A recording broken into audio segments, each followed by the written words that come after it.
Hello everyone. So today we are gonna talk about pulmonology. We have a 68-year-old male presented to the emergency department due to sudden shortness of breath.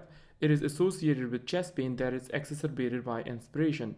The patient was diagnosed with colorectal cancer 1 month ago, for which the patient underwent surgery. These are significant findings. Colorectal cancer 1 month ago and recent surgery. The patient recently also had a flight that lasted for 10 hours, so immobilization is another thing. So now you would be thinking about a pulmonary embolism.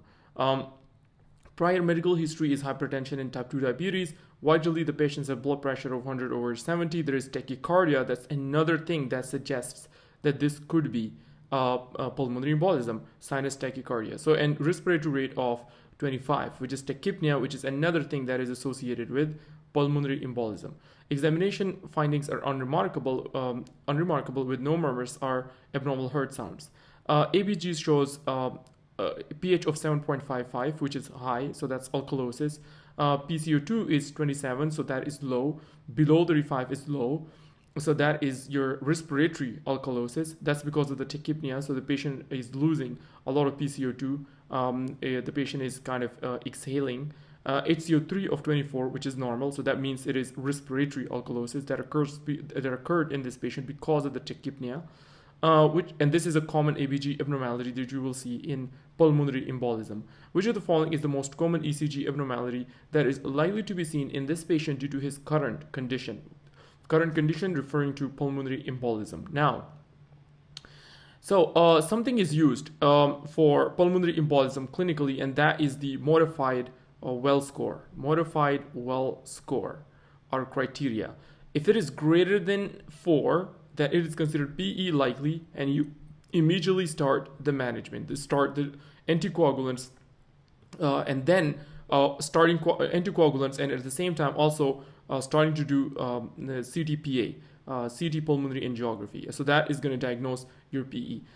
If modified well score is less than equal to 4, then that is unlikely, and then you have to do D-dimers. If the D-dimers are greater than 500, then you are going to do the CTPA, and then if that confirms it, then you can start the treatment with anticoagulants.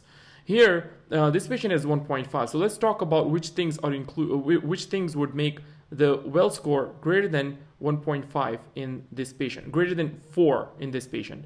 So, for example, there are certain conditions in this patient that are given 1.5 points. For example, surgery. Recent surgery is 1.5. So 1.5 so far is the score in this patient. And a recent, so immobilization, this patient had a flight that lasted for 10 hours, so immobilization is 1.5 hours. That's total of 3 so far. Next, you have tachycardia here. Tachycardia is given 1 point, so 1 point here. So 3 and 1, so that makes it 4 so far.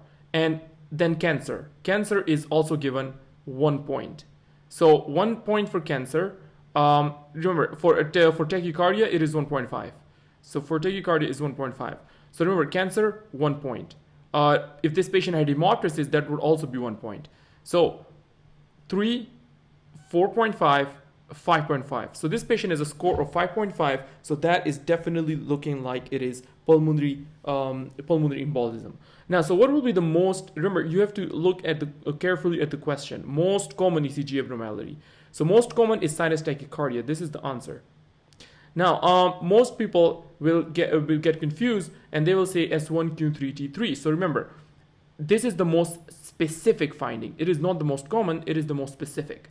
So sinus tachycardia is the most common. That is the answer. Diffuse ST elevation, wrong answer. This is going to be seen in someone who has acute pericarditis, even though which can cause pleuritic chest pain.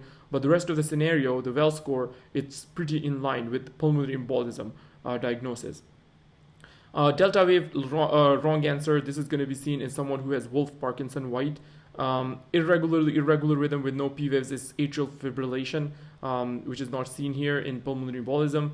Tall P waves will be seen in someone, for example, who has hyperkalemia.